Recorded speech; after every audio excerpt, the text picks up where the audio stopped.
If you haven't burnt out yet, if you haven't become disillusioned with the hope and belonging salesman, if you still believe in existing movements and institutions, then this just might not be for you. However, the hope is that any earnest learner will find something of value here. What you're about to hear is a transmission that is not supposed to be heard, a message that is not supposed to be possible. Nobody is supposed to know this kind of information.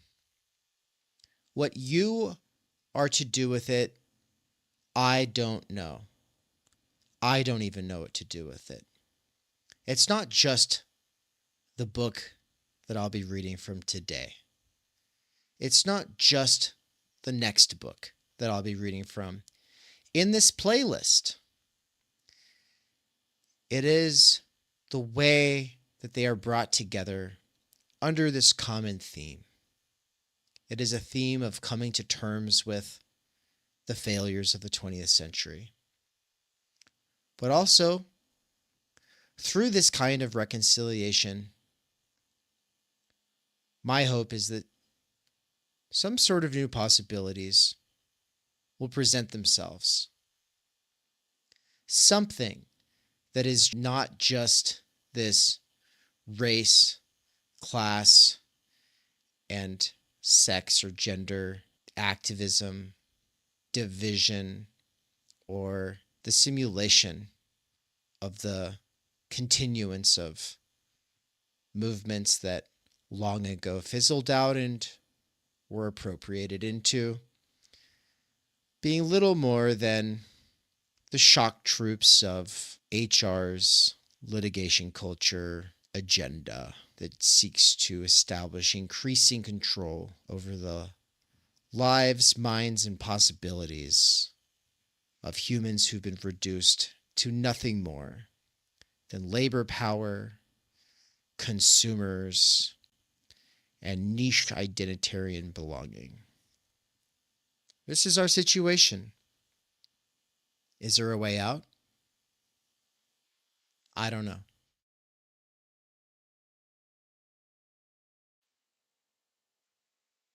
Welcome.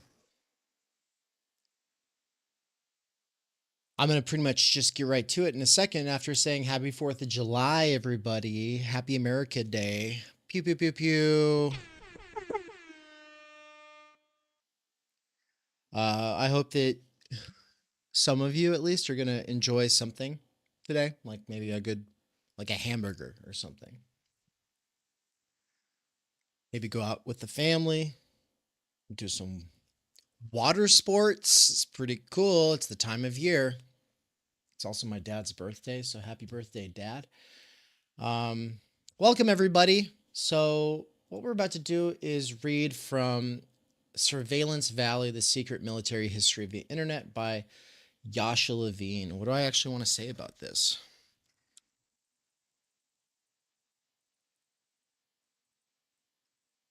Let's see. Go ahead and hit the like button. Make sure that this gets boosted into people's retinas. Make sure also to, I don't know, leave it playing in the background if you go do other things. You can always just like go over parts of it later. You know, I like eavesdropping on books. I like lurking on books. I like getting sneak peeks at books. I like skimming books. I think that this is the best way of breaking out of the bookishness that we've been schooled into. And it's what I recommend for getting out of this weird, oh, I have to read everything seriously, like there's an exam at the end of it, when there's not. All I'll say about Yasha Levine is I don't know a whole lot about Yasha, except that this is the person who, I don't know, did some expose on the Tea Party back in the day. And I think Yasha is just some kind of a liberal, but it's a very important history here. And we're going to start by reading these two quotes. Today, everything serves war. There is not one discovery which the military does not study with the aim of applying it to warfare. not one invention which they do not attempt to turn to military use. It's by Nikolai Fyodorov from Philosophy of the Common Cause, 1891. The other quote is from Starship Troopers, and it goes, "To fight the bug, we must understand the bug." Sweet. We've already got 13 people and 7 likes. Keep it coming, people. Keep it coming. Keep it coming. You're not supposed to listen to books being read. That's not a thing on YouTube. We're using the medium against itself. Let's go. Prologue, Oakland, California. It was February 18th, 2014, and already dark when I crossed the Bay Bridge from San Francisco and parked my car in downtown Oakland.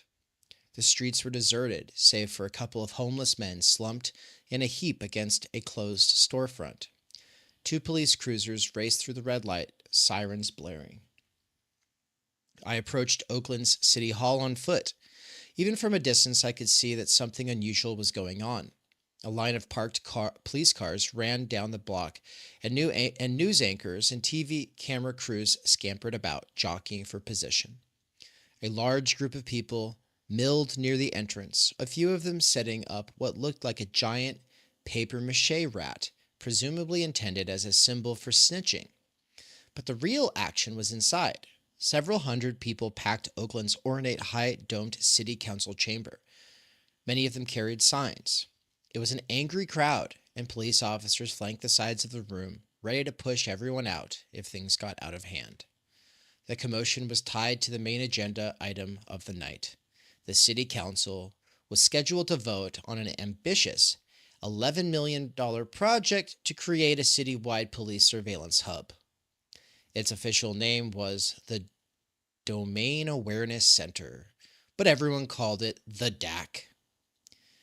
Design specs called for linking real-time video feeds from thousands of cameras across the city and funneling them into a unified control hub.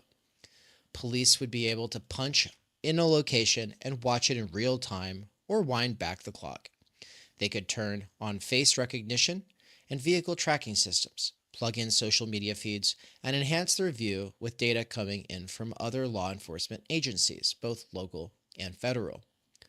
Plans for this surveillance center had been roiling city politics for months, and the outrage was now making its presence felt. Residents, religious leaders, labor activists, retired politicians, masked Black Bloc anarchists, and reps from the American Civil Liberties Union, they were all in attendance, rubbing shoulder to shoulder with a group of dedicated local activists who had banded together to stop the DAC. A nervous, bespectacled city official in a tan suit took the podium to reassure the agitated crowd that the Domain Awareness Center was designed to protect them, not spy on them. "This is not a fusion center. We have no agreements with the NSA or the CIA or the FBI to access our databases," he said. The hall blew up in pandemonium. The crowd wasn't buying it. People booed and hissed. "This is all about monitoring protesters," someone screamed from a balcony. A young man, his face obscured by a mask, stalked to the front of the room and menacingly jammed his smartphone in the city official's face and snapped photos. "How does that feel? How do you like that, being surveilled all the time?" he yelled. A middle-aged man, bald, wearing glasses and crumpled khakis, took the podium and tore into the city's political leaders. "You council members somehow believe that the Oakland Police Department, which has an unparalleled history of violating the civil rights of Oaklanders and which cannot even follow its own policies, be it a crowd control policy or a body camera policy, can somehow be trusted to use the DAC?"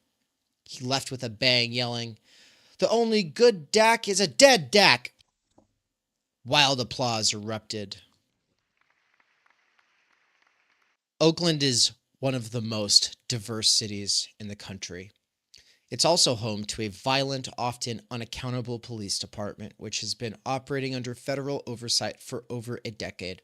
The police abuse has been playing out against a backdrop of increasing gentrification fueled by the area's internet boom and the spike in real estate prices that goes along with it. In San Francisco, neighborhoods like the Mission District, historically home to vibrant Latino community, had turned into condos and lofts and upscale gastropubs. Teachers, artists, older adults, and everyone else not making a six-figure salary are having a tough time making ends meet.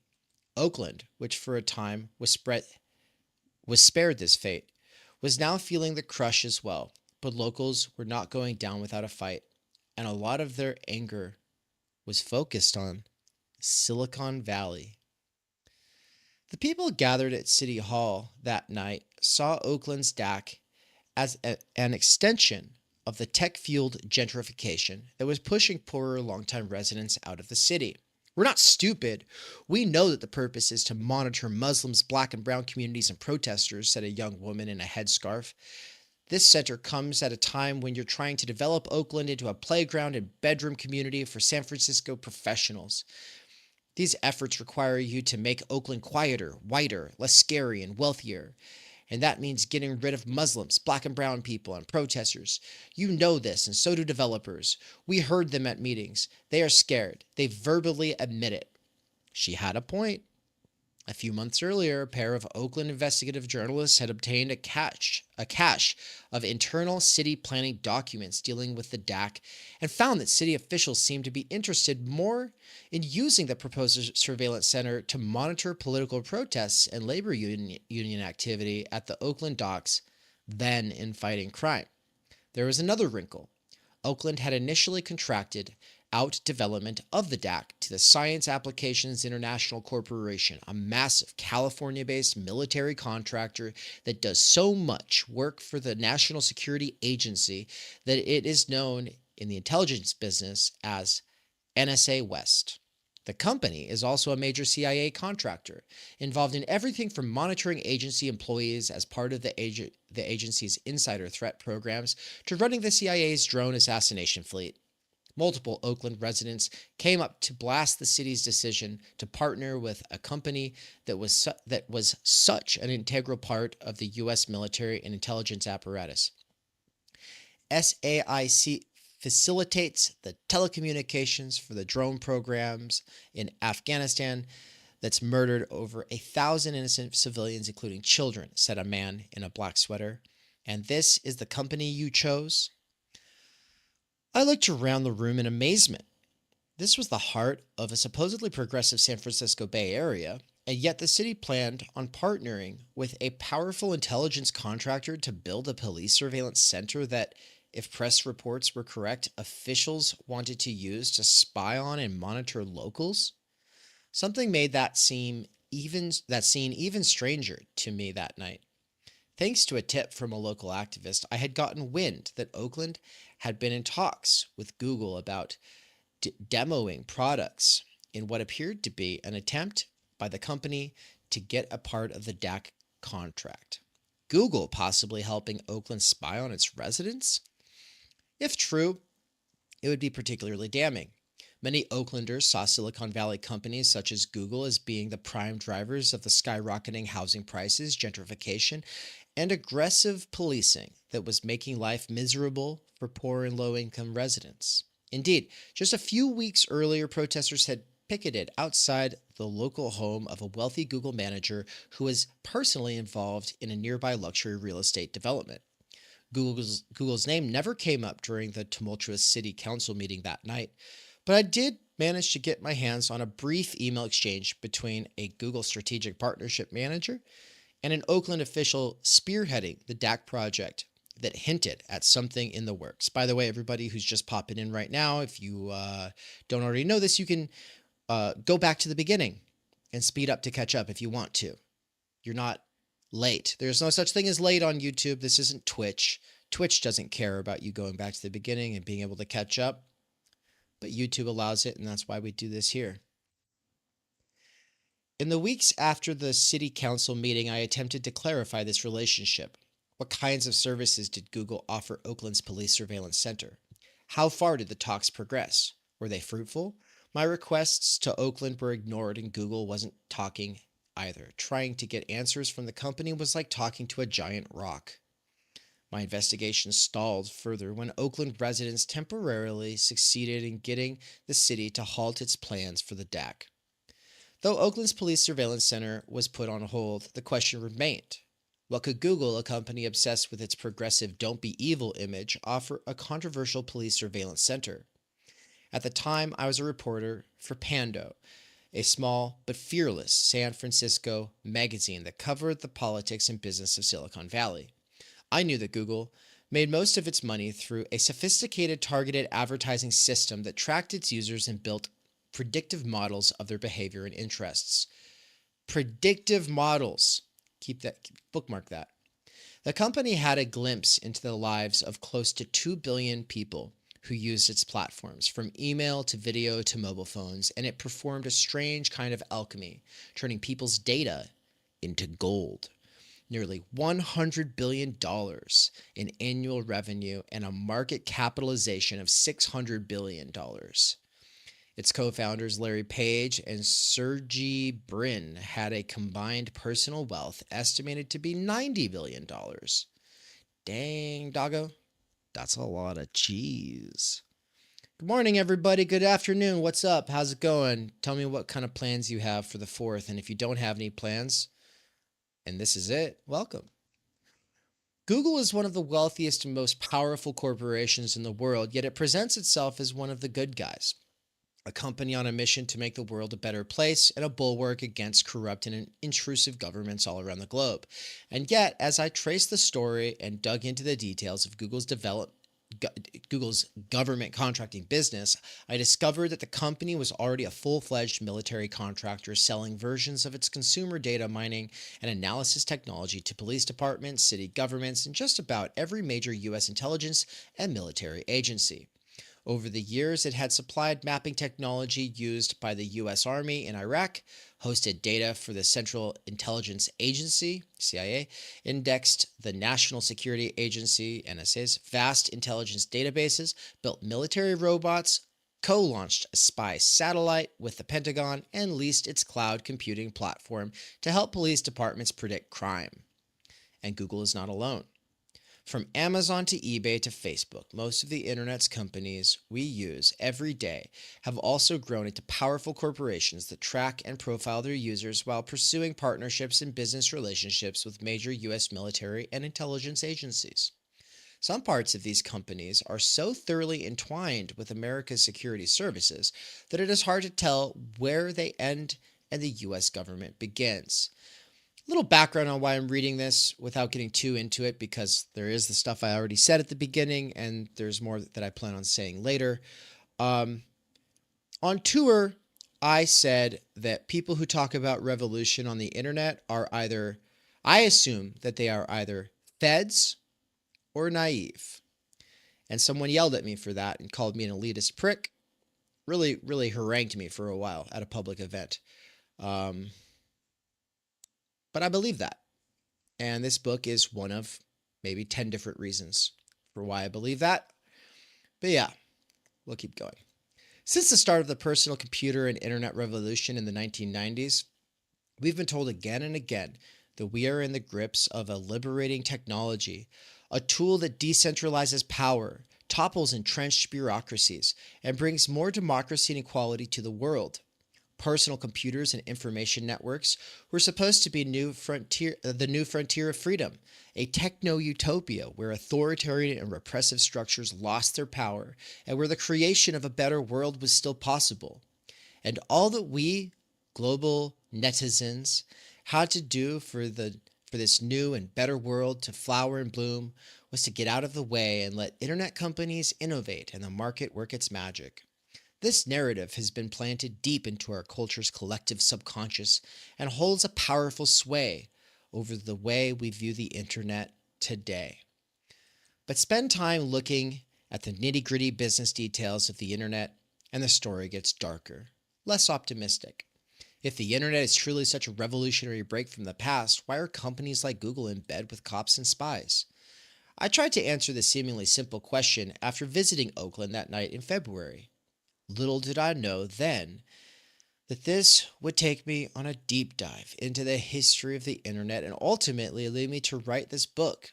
Now, after 3 years of investigative work, interviews, travel across 2 continents, and countless hours of correlating and researching historical and classified records, I know the answer. Pick up any popular history of the internet, and you will generally find a combination of two narratives describing where the computer networking technology came from. Okay, one of these two narratives, by the way, I think, is one that informs the CCRU and accelerationist milieus. So pay attention. The first narrative is that it emerged out of the military's need for a communication network that could survive a nuclear blast. That led to the development of the early internet, first known as ARPANET, built by the Pentagon's Advanced Research Projects Agency, known today as the Defense Advanced Research Projects Agency, or DARPA. The network went live in the late 1960s and featured a decentralized design that could route messages even if parts of the network were destroyed by a nuclear blast. Kind of like Voldemort's Horcruxes, right? The second narrative, which is the most dominant, contends that there was no military application of the early internet at all. In this version, the ARPANET was built by radical young computer engineers and playful hackers deeply influenced by the acid-drenched counterculture of the San Francisco Bay Area. They cared not a damn about war or surveillance or anything of the sort, but dreamed of computer-mediated utopias that would make militaries obsolete. They built a civilian network to bring this future into reality, and it is this version of the ARPANET that then grew into the internet we use today. For years, a conflict has raged between these historical interpretations. These days, most histories offer a mix of the two, acknowledging the first, yet acknowledging the first, yet leaning much more heavily on the second. My research reveals a third historical strand in the creation of the early internet, a strand that has all but disappeared from the history books. Here, the impetus was rooted not so much in the need to survive a nuclear attack, but in the dark military arts of counterinsurgency and America's fight against the perceived global spread of communism. In the 1960s, America was a global power overseeing an increasingly volatile world. Conflicts in regional insurgencies against U.S. allied governments from South America to Southeast Asia and the Middle East. These were not traditional wars that involved big armies, but guerrilla campaigns and local rebellions frequently fought in regions where Americans had little previous experience. Who were these people? Why were they rebelling? What could be done to stop them? In military circles, it was believed that these questions were of vital importance to America's pacification efforts, and some argued that the only effective way to answer them was to develop and leverage computer-aided information technology. The internet came out of this effort, an attempt to build computer systems that could collect and share intelligence, watch the world in real time, and study and analyze people and political movements with the ultimate goal of predicting and preventing social upheaval. Of course, I just want to say, there are kinds of political upheaval that also predict and prevent real upheaval. For instance, like the George Floyd protests or the Capitol siege. Those kinds of upheavals arguably work well within limitations that have been long since established and funnel people and movement energy in specific directions. Some even dreamed of creating a sort of early warning radar for human societies, a networked computer system that watched for social and political threats and intercepted them in much the same way the traditional radar did for hostile aircraft. In other words, the internet was hardwired to be a surveillance tool from the start. No matter what we use the network for today, dating, directions, encrypted chat, email, or just reading the news, it always had a dual-use nature rooted in intelligence gathering and war. What's up, George? What's up, Sam? What's up, Mandy? Also, Luzda. Great to see y'all. Wow, we got 22 people in here and 23 likes. Nice, nice, nice. Just getting started. Let's keep going. As I traced this forgotten history, I found that I was not so much discovering something new, but uncovering something that was plainly obvious to a lot of people not so long ago.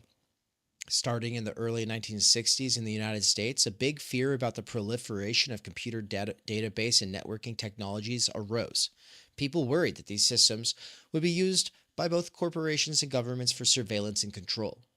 Indeed, the dominant cultural view at the time was that computers and computing technology, including the ARPANET, the military research network that would grow into the internet we use today, were tools of repression, not liberation.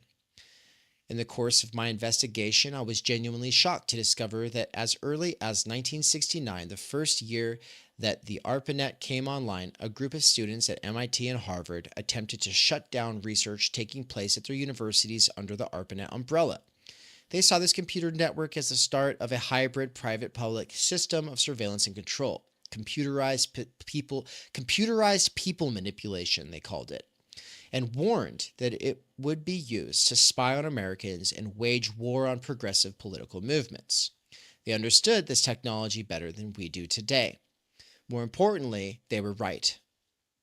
In 1972, almost as soon as the ARPANET was rolled out on a national level, the network was used to help the CIA and NSA and the US Army spy on tens of thousands of anti-war and civil rights activists. It was a big scandal at the time, and the ARPANET's role in it was discussed at length on America's television, including NBC Evening News. This episode, which took place 45 years ago, is a vital part of the historical record, important to anyone who wants to understand the network that mediates so much of our lives today. Yet you won't find it mentioned in any recent book or documentary on the origins of the internet, at least not any that I could find, and I read and watched just about all of them. Surveillance Valley is an attempt to recover part of this lost history. But it is more than that. The book starts in the past, going back to the development of what we now call the internet during the Vietnam War. But it quickly moves into the present, looking at the private surveillance business that powers much of Silicon Valley, investigating the ongoing overlap between the internet and the military-industrial complex that spawned it a half-century ago, and uncovering the close ties that exist between U.S. intelligence agencies and the anti-government privacy movement that has sprung up in the wake of Edward Snowden's leaks. Surveillance Valley shows that little has changed over the years. The internet was developed as a weapon and remains a weapon today. American military interests continue to dominate all parts of the network, even those that supposedly stand in opposition.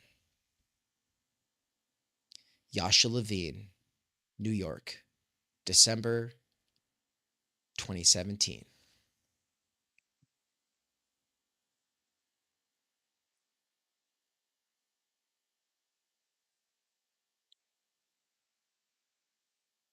What I'm talking about and developing here, Luke, is not something that he has really taken into consideration either. But yes, inverted totalitarianism is part of what's going on. But that video by One Dime, as well as Tony's channel, is part of the side of YouTube that is trying to keep hope alive. My goal here today, everybody, is to tell you, you have to give up. Stop listening to hope salesmen. I mean, you can keep listening, but coming to terms with the severity of our situation means not listening to people who believe in this unbroken historical chain, this movement that never went away. What the title of this stream ultimately gets at is that the revolution will not be. It's not that it just won't be televised. It won't be. This series is about how the war against the left was won, which would also be a way of saying how any sort of authentic movement for a better world has been co-opted. And I think people kind of get that. People get that. People will talk about movements getting co-opted. And then at the exact same time, they'll pivot into talking about how they're part of the real movement. They represent the real hope. They've got the real deal. As long as everyone can just learn to read history the way they do, then we can do it. We'll organize the workers, and then we'll either do as Lenin or Mao did, or some synthesis between the two. And at the exact same time, they tend to try to get people to align themselves with and identify as some kind of revolutionary, which is interpreted by the deep state as a terrorist. That's just facts. And as soon as you get interpreted that way by these state machines, then they already have the right under the Patriot Act to detain you indefinitely anytime they feel like it. Anne was telling me the other day that her dad was talking about how, McCarthyism is coming back. And we better look out, because when Trump wins, assuming that he does, his anti-communism stuff is really coming for us. And I was like, oh, well, tell your dad we're not communists. It's perfect. I mean, part of what it means to say we lost, not we communists. When I say we lost, what I'm saying is the working class lost. It lost. The 20th century is about the loss of the working class, about any hope for a real working class movement, which is largely why most of these movements have turned into some kind of focus on, instead of the working class, some kind of oppressed, marginalized, or third world people. But it never comes to terms with the internet, bureaucracy, the medium itself, and ultimately the conditions for, or that produced, the post-class fractured mass. That's what this series is going to be about. I'm going to step aside for a second. I'm going to roll what I played at the very beginning, which is my voice talking, basically saying sort of some of what I just said, and then I'll be right back and we'll get back into it.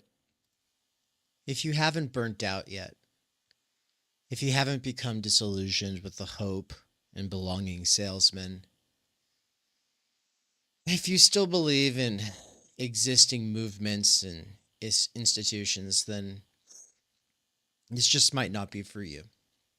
However, the hope is that any earnest learner will find something of value here. What you're about to hear is a transmission that is not supposed to be heard, a message that is not supposed to be possible. Nobody is supposed to know this kind of information. What you are to do with it, I don't know. I don't even know what to do with it. It's not just the book that I'll be reading from today. It's not just the next book that I'll be reading from in this playlist. It is the way that they are brought together under this common theme. It is a theme of coming to terms with the failures of the 20th century. But also, through this kind of reconciliation, my hope is that some sort of new possibilities will present themselves.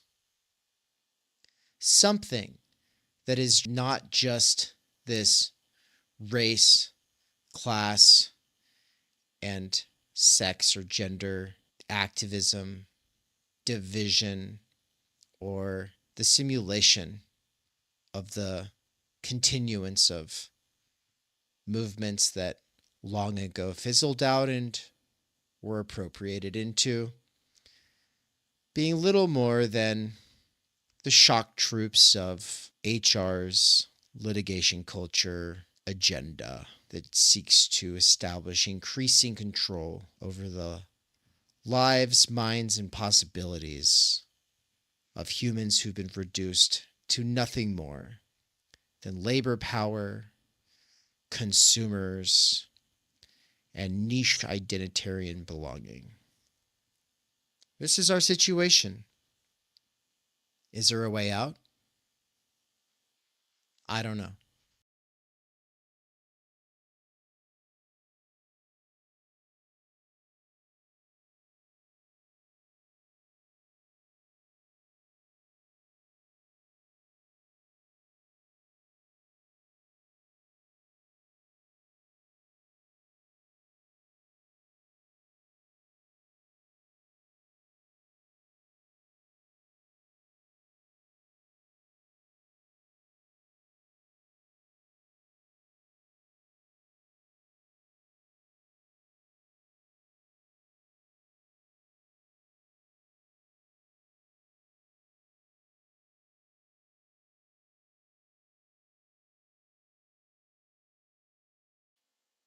Did nothing happen just now? Was it just silent the whole time?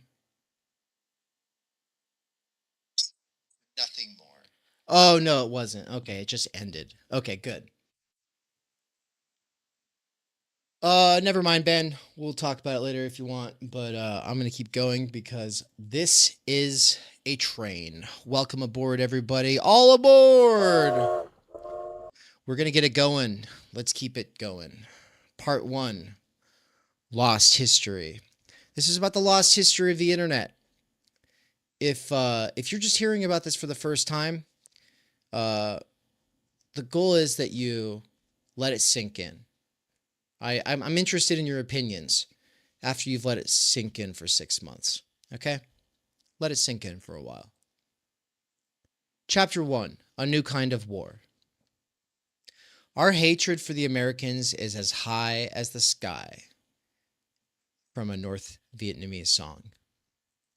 On June 8th, 1961, a military intelligence officer named William Godel arrived in Saigon from Washington, D.C. It was a hot summer's day when he landed in the South Vietnamese capital, and Godel, jet-lagged and dripping with sweat, visited several low-slung barrack-style buildings not far from the Saigon River. He walked unevenly, hobbled by the limp he carried from his days fighting Japanese forces in the South Pacific. On the surface, there was nothing special about this excursion. There was little to indicate that these nondescript structures, with their bland white walls and sloping roofs, sat at the center of Project Agile, a top-secret counterinsurgency program that would play a major role in the history of the Vietnam War and the rise of modern computer technology. From his base in the Pentagon, Godel had been pushing for an initiative like Agile for over a decade. Now this project had the personal backing of President John F. Kennedy. The first results were seen as on August 10th, 1961, when a Sikorsky H-34 helicopter shaped like a giant guppy lazily rose above Saigon and made its way toward the impenetrable jungles of Kon Tum, which borders Laos and Cambodia. Once the pilot acquired his target, he signaled, and the crew switched on a special crop duster grafted onto the bottom of the craft.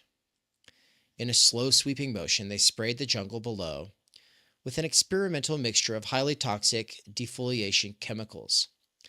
Among them was the infamous Agent Orange. Those who smelled it said it resembled perfume.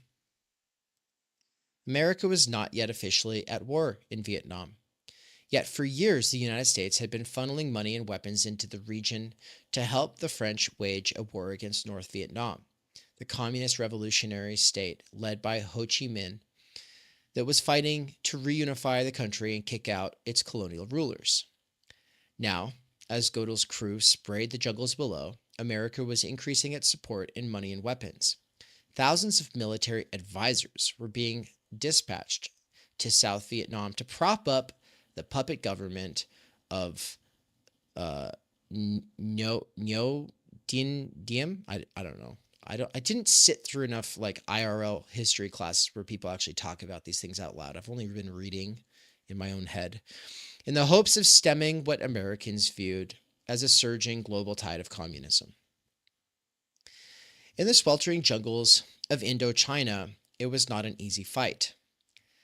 Dense vegetation cover was a persistent problem. It was one of the rebels' greatest tactical advantages, allowing them to move people and supplies through neighboring Laos and Cambodia undetected and launch deadly raids deep in South Vietnamese territory. With Project Agile, Godel was determined to take that advantage away.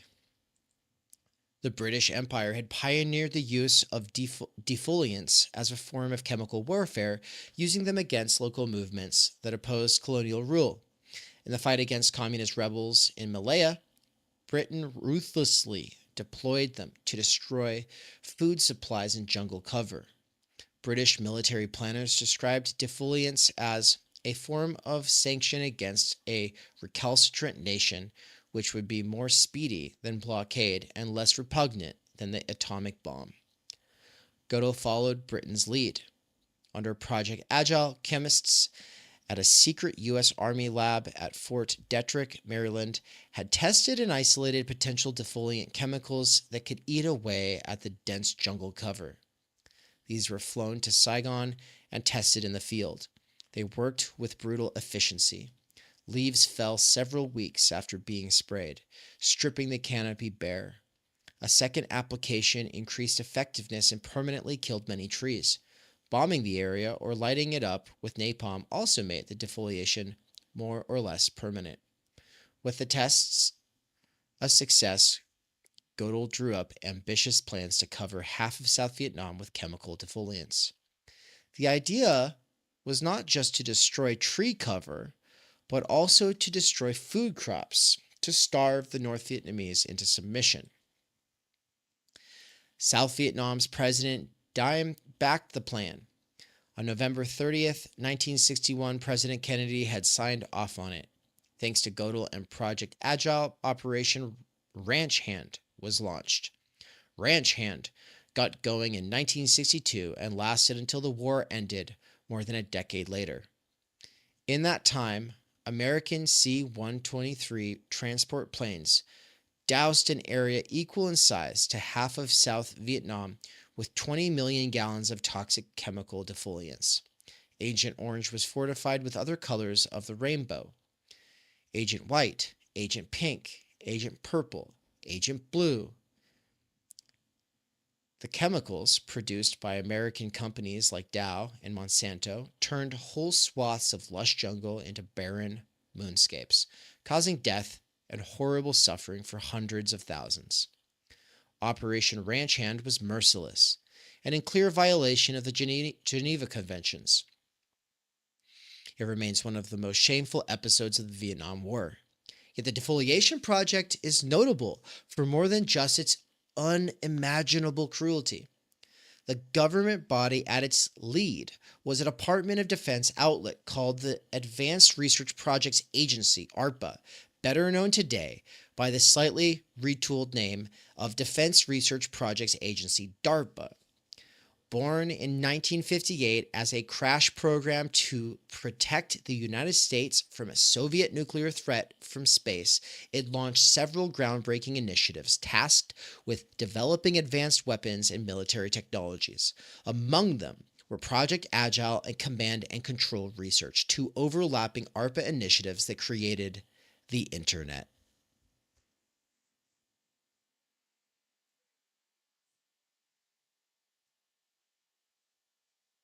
America goes ballistic. Yeah, what's up? Hold on.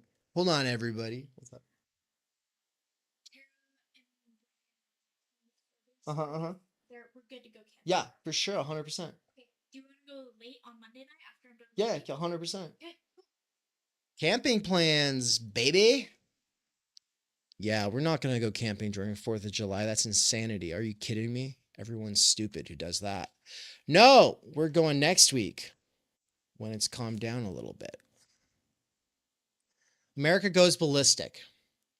In late 1957, Americans watched as the Soviet Union launched the first man-made satellite, Sputnik 1. The satellite was tiny, about the size of a volleyball, but it was thrust into orbit by hitching a ride atop the world's first intercontinental ballistic missile. This was both a demonstration and a threat. If the Soviet Union could put a satellite into space, it could also deliver a nuclear warhead to just about any spot in the United States. Sputnik crashed into America's paranoid politics like a giant meteor. Politicians seized on the event as a sign of U.S. military and technological weakness, and news reports focused on the Soviet victory of being the first in space. How could America fall behind the communists in something so vital? It was an affront to people's sense of exceptionalism. President Dwight Eisenhower was attacked for being asleep at the wheel. Generals and politicians spun horrific tales of impending Soviet conquests of Earth and space and pushed for more defense spending. Even Vice President Richard Nixon criticized Eisenhower in public, telling business leaders that the technology gap between America and the Soviet Union was too great for them to expect a tax cut. The country needed their money to catch up. As the public reeled from this major defeat in the so-called space race, President Eisenhower knew he had to do something big and very public to save face and ease people's fears. Neil McElroy, his newly appointed Secretary of Defense, had a plan. Immaculately groomed and with perfectly coiffed hair parted down the middle, oh my God, McElroy had the looks and manners of a high-flying advertising executive. Sounds like alfalfa to me, from the Little Rascals. Hair parted down the middle, come on, who does that? Which is, in fact, what he was before Eisenhower tapped him to run the Department of Defense. In his previous role as president of Procter & Gamble, McElroy's signature innovation was bankrolling soap operas, cheesy daytime dramas tailored to housewives, as pure marketing vehicles for his company's selection of soaps and household detergents. As Time magazine, which put McElroy on the cover of its October 1953 issue, put it, soap operas get more advertising messages across to the consumer and sell more soap, simply because the housewife can absorb the messages for hours on end while she goes about her household chores. Kind of like Theory Underground does for workers with earbuds, am I right? In the weeks after the Soviet Union launched Sputnik, except I'm not selling soap. In fact, I'm selling something that is the opposite of soap. It's going to make you feel dirty, in fact. Everybody else is out here selling you cope, and I'm selling you the opposite of cope. And hope. In the weeks after the Soviet Union launched Sputnik, McElroy cooked up the perfect public relations project to save the day. He called for the creation of the Advanced Research Projects Agency, ARPA, a new independent military body whose purpose was to bridge the space gap and to ensure the embarrassing technological defeat like Sputnik would never happen again. McElroy was a businessman who believed in the power of business to save the day. In November 1957, he pitched ARPA to Congress as an organization that would cut through government red tape and create a public-private vehicle of pure military science to push the frontiers of military technology and develop vast weapons systems of the future. Please don't undercut me. I'm a dirt salesman, says Luis. Yeah, filth. Yeah, selling filth out here. The idea behind ARPA was simple. It would be a civilian-led outfit housed within the Pentagon. It would be lean, with a tiny staff and a big budget. Though it wouldn't build or run its own laboratories and research facilities, it would function like an executive management hub that figured out what needed to be done and then farmed out the actual work to universities, private research institutes, and military contractors. One of the other books that I'm going to be reading in this series is going to be all about that part right there. The plan appealed to President Eisenhower, who distrusted the cynical jockeying for funding and power of various arms of the military, which he believed bloated the budget and burned money on useless projects. The idea of outsourcing research and development to the private sector appealed to the business community as well. The military brass, on the other hand, weren't so pleased. The Air Force, Navy, Army, and Joint Chiefs of Staff all balked at the idea of civilians sitting above them and telling them what to do. They feared losing control over technology procurement, a lucrative center of profit and power. The military pushed back against McElroy's plan. The conflict with the military loomed so large that it made a cameo in Eisenhower's 1958 State of the Union address. Ooh, I think this might be the one I know.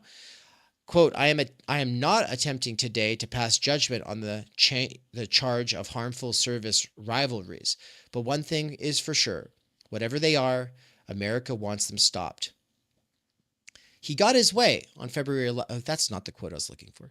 On February 11th, 1958, a month after the State of the Union and just 5 months after the Sputnik launch, Congress wrote ARPA into a U.S. Air Force appropriations bill, giving it $520 million in initial funding and a plan for a gigantic $2 billion budget. $2 billion back then is probably like $1 trillion now. McElroy chose Roy Johnson, an executive of General Electric, to head the new agency. An internal Pentagon report described him as an utterly confident, calm, strikingly handsome individual who looked every inch like a fortune cover tycoon. It also noted that his only concern was taking the job was potentially losing a lucrative tax loophole. Quote, Johnson was also a very wealthy man, leaving a $158,000 job to accept an $18,000 post at ARPA. For tax reasons, he took the ARPA job on condition that he would be permitted to be physically present in Connecticut for a minimal number of days. This meant he usually left Washington on Friday and returned Monday or Tuesday. He frequently used a private plane. Protecting America against the Soviet Union was important, but a man had to mind his tax bill. In the first few years of its existence, ARPA took on a range of important projects. It had a space division developing ballistics missiles. It worked on spy and weather satellites as well as satellite tracking systems and did early prep work on putting a man into space. It also helped run nuclear tests like Operation Argus, which involved the detonation of several small nukes in the upper reaches of the atmosphere above the South Atlantic in a radical attempt to create an invisible charged particle shield that would fry the electronics of any nuclear warhead that flew through it. With all these projects, it seemed like ARPA was off to a glorious start, but the excitement did not last. Pentagon infighting and the creation of demilitarized NASA, National Aeronautics and Space Administration, sucked money and prestige out of the agency. Less than a year after it was created, ARPA's budget was slashed to just $150 million. Peanuts compared to the $2 billion budget it was promised. Over the next several years, it went through 3 directors and fought to stay alive. Everyone was convinced that ARPA was on its way to the grave. Yet one man had a plan to save it. William Godel.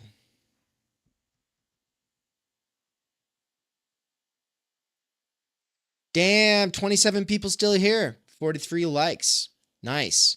We've had an average of 20 concurrent viewers, and that doesn't even count the people who are going back to the beginning and speeding to catch up. Kind of crazy, but it also makes sense. I get it. Generally, people don't listen to people reading on the internet, but Theory Underground has built a bit of a reputation for the way it goes about doing this, which I'm very proud of. And at the exact same time, we've brought this sort of experimental mentality to what we do with the medium. And today is a very special day, not just because it is the birth of this nation, this great nation, but also because it's kind of like the first time that I'm showing one of the cards.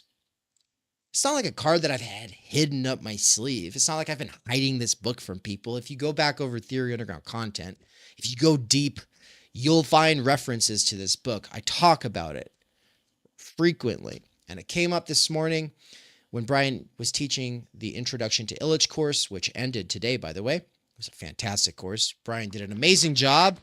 Absolutely amazing. But no, this book comes up over and over and over again. And this is the first time that we're really getting into it. And I'm just really happy to take something that has been canon all along, but that so few people have ever had the time on their own to really get to, and to put it here on your guys' radar. Not so that you can say you read it because you just listened to it for 5 minutes. Not so that you can say you read it because it was playing on the background while you were doing chores or working at Amazon. No. So that you can get acquainted with it. Consider this a speed date. Consider this not like the getting to know the inner depths of the soul of the other. Consider this getting the vibe, the general vibe. That's all it is. So you can decide if you want to read it or listen to it again later. Because that's what every first pass of every book should always be considered as you try to deschool your mind. Future War. 5 feet 10 inches tall, with almond-shaped eyes, a buzz cut, and a smooth intellectual manner, William Godel had the manners of a sharply dressed academic or maybe a junior diplomat. He was born in Boulder, Colorado in 1921, graduated from Georgetown, and got a job doing military intelligence at the War Department.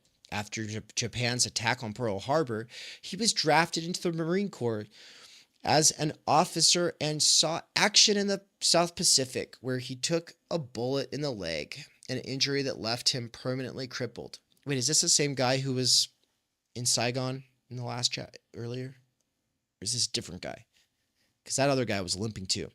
After the war, he shot up the ranks of military intelligence, rising to the GS-18 level, the highest pay grade for government employees, before his 30th birthday. Damn. Over the years, Godel's clandestine career took a series of sharp and often bizarre turns. He worked at the office of the Secretary of Defense, where he liaisoned between the CIA, NSA, and Army, and became known as an expert in psychological warfare.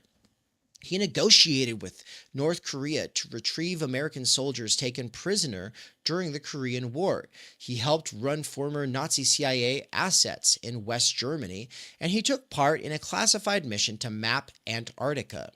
For this, he had 2 glaciers named after him, the Godel Bay and the Godel Iceport.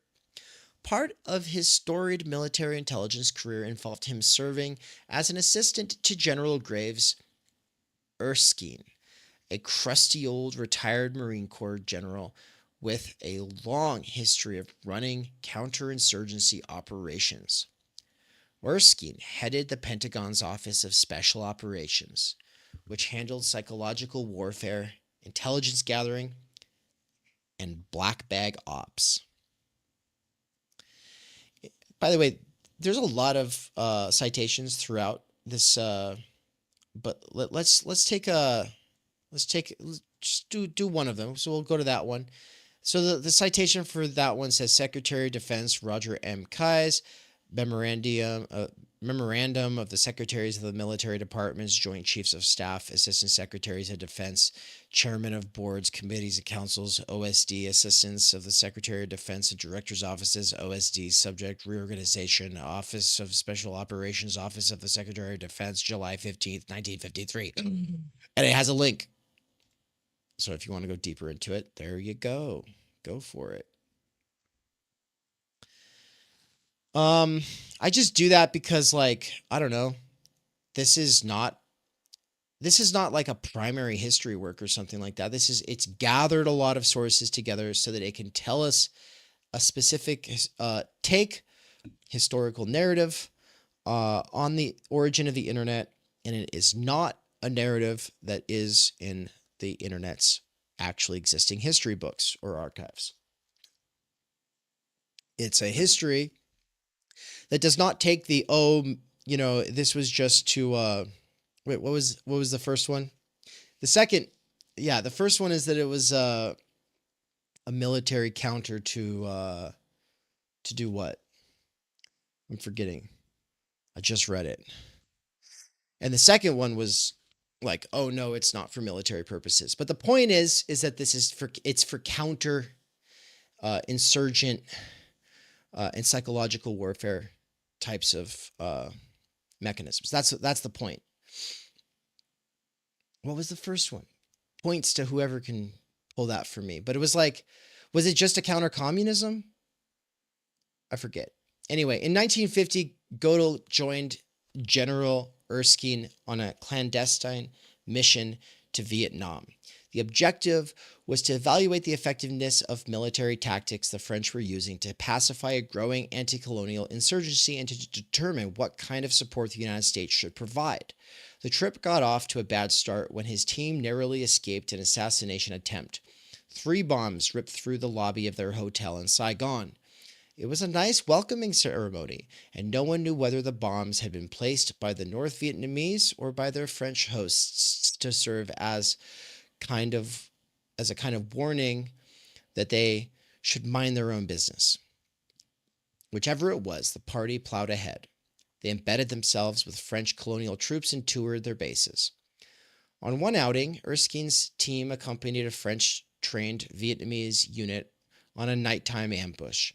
Their objective was to grab a few rebels for interrogation and intelligence gathering. But the intel mission quickly devolved into a rage-filled terror raid. The French-backed Vietnamese soldiers beheaded their prisoners before the rebels could be pumped for information.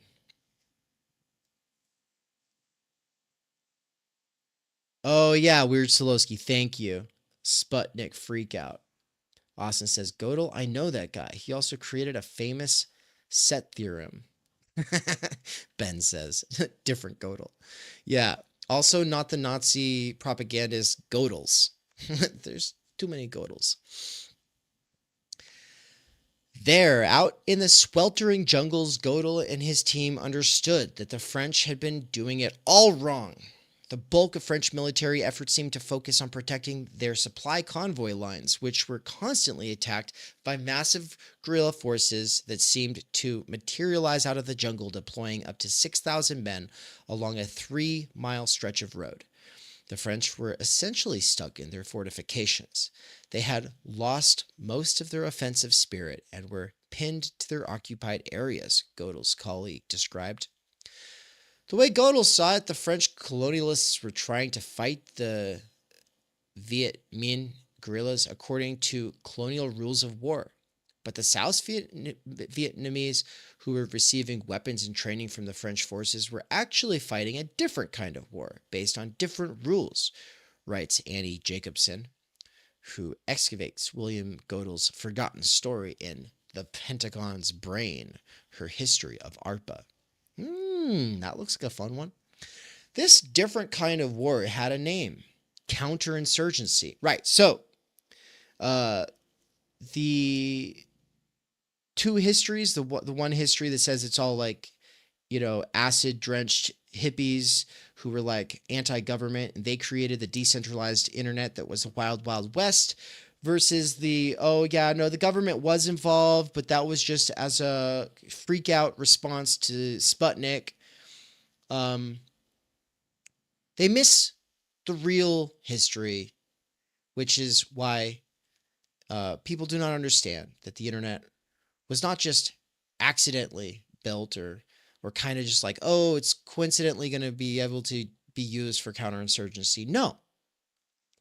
It was built for counterinsurgency. Hardwired, he said, for counterinsurgency. Your Onion browser isn't going to change that. Your VPN is not going to change what it was built for. Gödel understood that the United States was on a deliberate collision path with insurgencies all over the world, Southeast Asia, the Middle East, and Latin America. He supported that collision. He also began to understand that the tactics and strategies required in these new wars were not those of World War II. The United States, he realized, had to learn from France's mistakes. It had to fight a different kind of war, a smaller war, a covert war, a psychological war, and a high-tech war. A war that doesn't have nuclear weapons, doesn't have the North German plane, and doesn't necessarily have Americans, Gödel later explained. Back in the States, he sketched out what this new warfare would look like.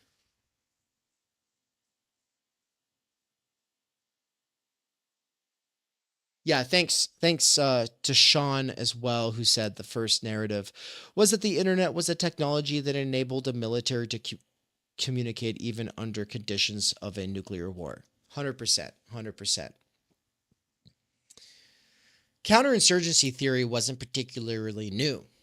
Earlier in the 20th century, the United States had conducted brutal counterinsurgency operations in the Philippines and South America, and the CIA was in the midst of running a brutal covert counterinsurgency campaign in North Vietnam and Laos, headed by Gödel's future boss, Air Force Colonel Edward Lansdale.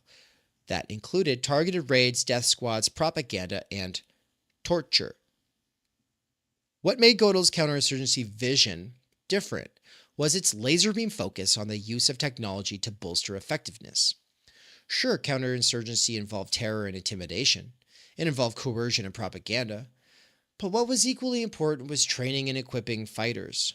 No matter if they were U.S. Special Operations teams or local forces with the most cutting-edge military tech available, better weapons, better uniforms, better transportation, better intelligence, and a better understanding of what made the locals tick. The way Gödel saw it, the Pentagon needed to develop advanced weaponry based on technology that was not just nuclear technology, but that could deal with this coming threat, writes Jacobson.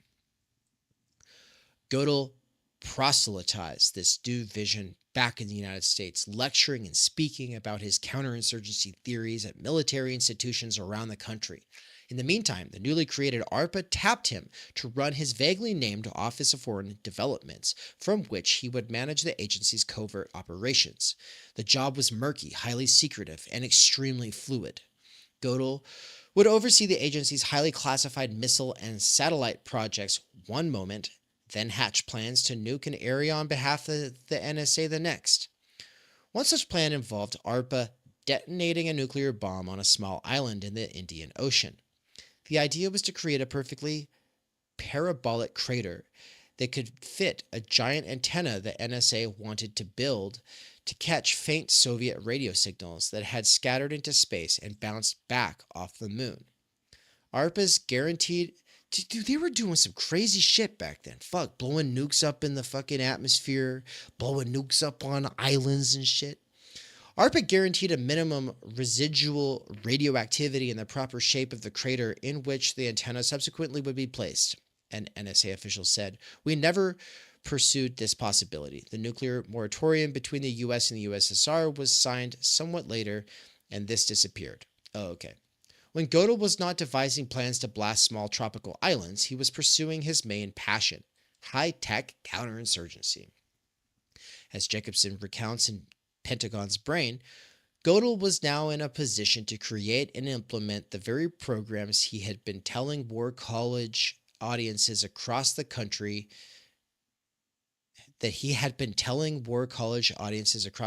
needed to be created. Through inserting the U.S. military presence into foreign lands,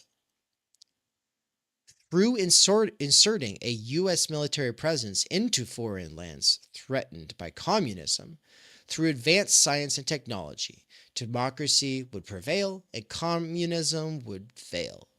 This quest would quickly become Gödel's obsession. Meanwhile, in his work for ARPA, he traveled to Southeast Asia to assess the growing Viet Minh insurgency and booked a trip to Australia to talk counterinsurgency and scope out a potential polar satellite launch site.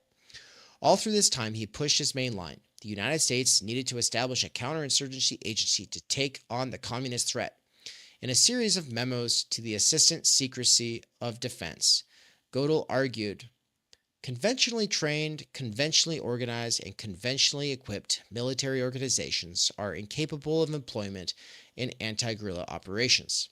Despite the overwhelming size superiority of the South Vietnamese army, it had not been able to put down a much smaller armed insurrection, he pointed out.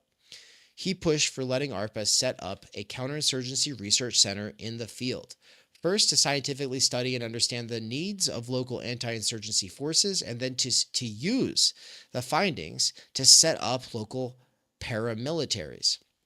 These forces should be provided not with conventional arms and equipment requiring third and fourth level maintenance, but with a capability to be farmers or taxi drivers during the day and anti-guerrilla forces at night, he wrote. Godel's vision clashed with the dominant U.S. Army thinking of the time, and his proposals did not generate much enthusiasm with President Eisenhower's people, but they were on their way out anyway, and he found an eager audience in the incoming administration. I wonder if that's related at all to President Eisenhower's famous exit speech. Does anybody know about Eisenhower's famous exit speech in which he warns against the rise of basically like an unaccountable technocratic deep state? I'd love if someone could share some quotes from that into the chat here. Still 27 viewers and 50 likes. This is insane. I'm glad so many people are having fun on the 4th. What a way to do it, eh? Bugging the battlefield. Yeah, this part's crazy. This part's fucking crazy.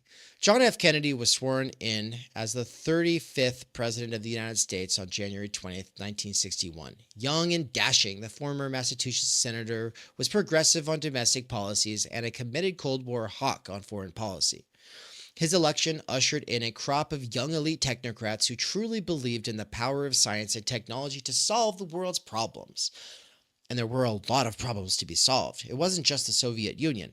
Kennedy faced regional insurgencies against American allied governments all around the world: Cuba, Algiers, Vietnam, and Laos, Nicaragua, Guatemala, and Lebanon. Many of these conflicts came out of local movements, recruited local fighters, and were supported by local populations. Countering them was not something that a traditional big military operation or a tactical nuclear strike could solve. 2 months after taking office, President Kennedy delivered a message to Congress arguing for the need to expand and modernize America's military posture to meet this new threat. Quote, "The free world's security can be endangered not only by a nuclear attack, but also by being slowly nibbled away at the periphery, regardless of our strategic power, by forces of subversion, infiltration, intimidation, indirect or non-overt aggression, internal revolution, diplomatic blackmail, guerrilla warfare, or a series of limited wars," he said, forcefully arguing for new methods of dealing with insurgencies and local rebellion. Quote, "We need a greater ability to deal with guerrilla forces, insurrections, and subversion. Much of our effort to create guerrilla and anti-guerrilla capabilities has in the past been aimed at general war. We must be ready now to deal with any size of force, including small, externally supported bands of men. And we must help train local forces to be equally effective." The president wanted a better way of countering communism, and ARPA seemed the perfect vehicle for carrying out his vision.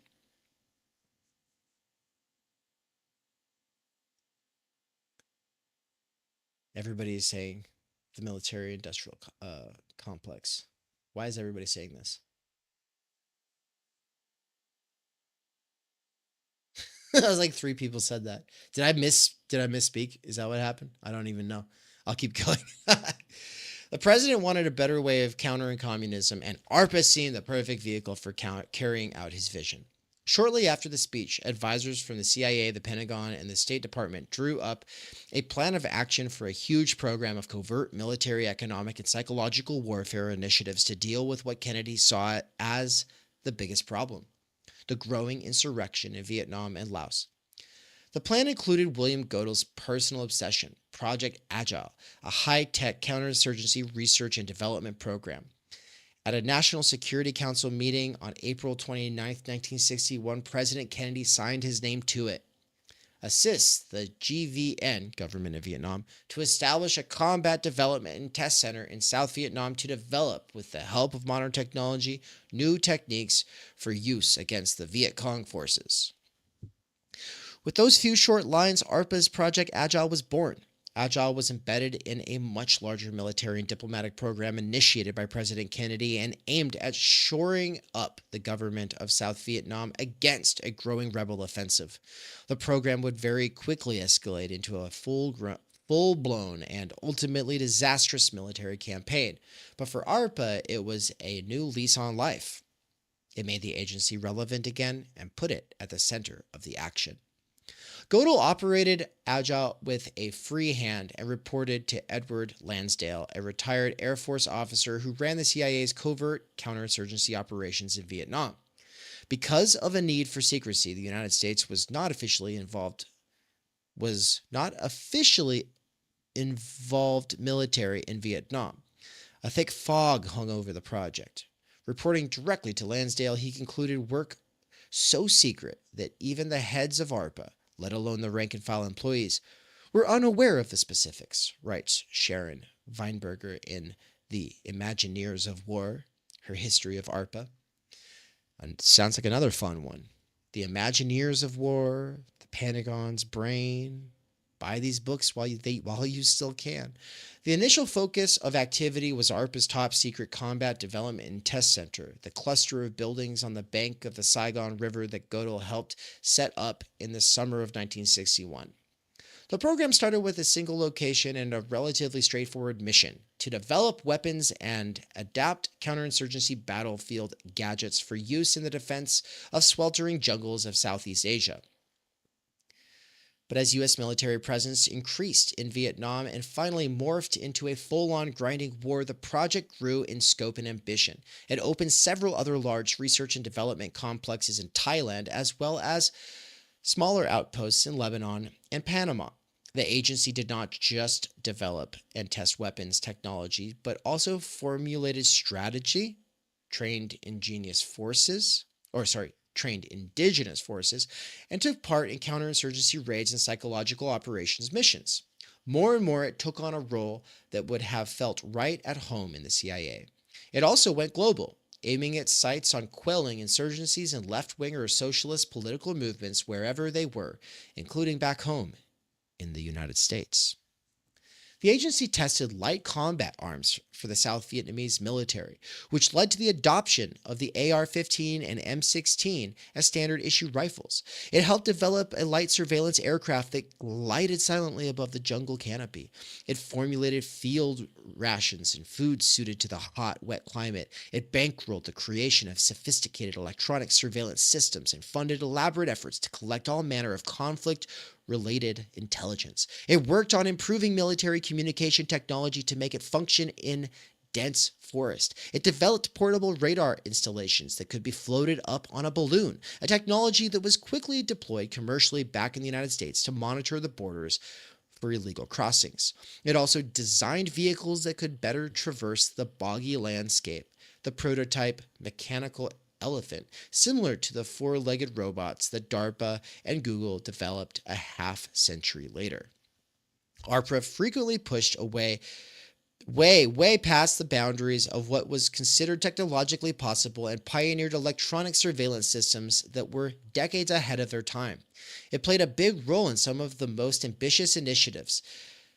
That included Project Igloo White, a multi-billion-dollar computerized surveillance barrier.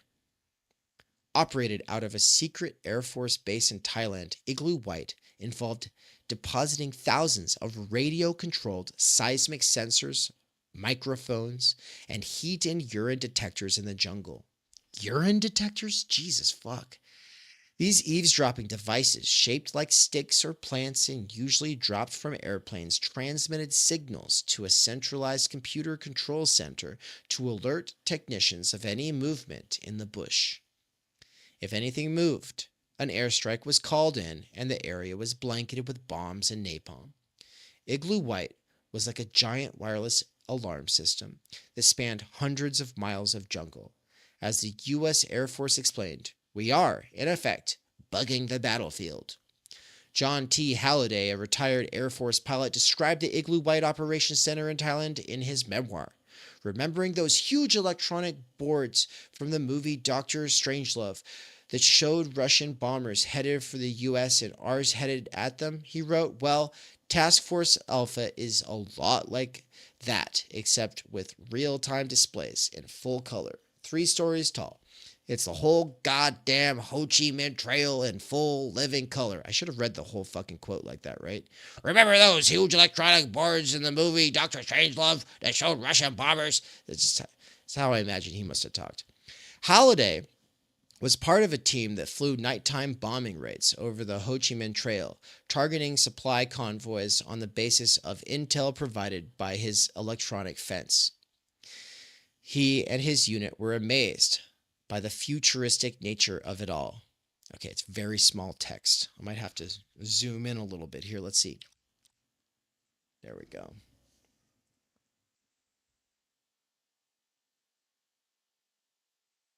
Yeah. Oh, so everyone was saying the military industrial complex as a response to me saying something about the Eisenhower exit speech. Are you just saying that that's the name of the speech? I mean, I know he talks about the military industrial complex, but it's more than just the military industrial complex.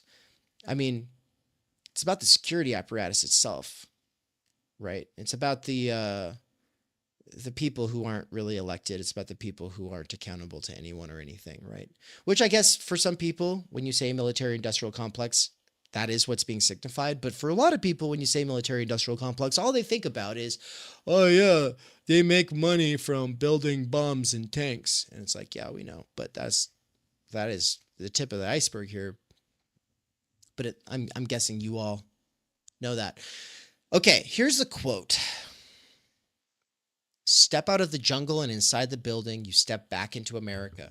But in America 15 years from now, maybe 1984, it's beautiful, gleaming tile floors, glass walls everywhere. They have a full cafeteria where you can get anything you want. They even have real milk, not that powdered crap we get at the mess hall. And air conditioning? The whole damn place is air conditioned. There's even a bowling alley and a movie theater. I and a whole bunch of civilians who look like IBM guys running around in 3-piece suits all wearing glasses. It's Geek Central. We never see them over on our part of the base, so I guess they have everything they need in there. Then there's this main control room that looks like the one we saw on TV during the Apollo moonshots, or maybe something out of the James Bond movie. There's computer terminals everywhere. But the main feature is this huge 3-story tall lucite? Or maybe it's plastic, I don't know. Full color depiction of the whole Ho Chi Minh Trail with real-time depiction of trucks coming down the trail. It's wild, man.